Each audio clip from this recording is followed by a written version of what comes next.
Diabetes आणि मधुमेह हा एकच आहे, हे मिसकन्सेप्ट आहे. अ, आज भारतामध्ये 12 ते 14% लोकांना डायबिटीज आहे.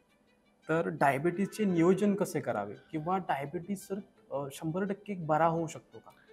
डायबिटीज हा जो आजार आहे, तसं मेन कन्सेप्ट कसं आहे की बऱ्याच रुग्णांना काय वाटतं की आयुर्वेदाच्या दृष्टिकोनातून जर पाहिलं, प्रकर्षेनं मेहती इति मेहा, म्हणजे की जो वाहते लघवीच्या द्वारे पदार्थ, त्याला प्रमेह असं म्हणायला सांगितलं. पण बरेच काय होतं की लोकांचं ॲलोपॅथीचं निदान करतात आणि औषध आयुर्वेदाचं घेतात. त्याच्यामुळे प्रॉब्लेम जो आहे तो सॉल्व्ह होत नाही. आयुर्वेदिक दृष्टिकोनाकडे तो वैद्याकडे आला पाहिजे. आयुर्वेदिक निदान आणि त्याला आयुर्वेदिक औषध असं दिलं तर ते जो त्याचा आजार आहे तो बसेल. तर मुळात तुम्ही डायबिटीजबद्दल विचारलं तर आपण असं समजू की तो आपण आयुर्वेदातला मधुमेह असं पकडू, समजा जुळलंय समजा त्याचं. तर त्या दृष्टिकोनातून त्यांनी लाईफस्टाईल चेंज करायला पाहिजे. सगळ्यात महत्त्वाचं की जसं आपण मगाशी आपण सांगितलं की सकाळी लवकर उठायला पाहिजे, रात्री लवकर झोपायला पाहिजे आणि व्यायाम वगैरे केला पाहिजे.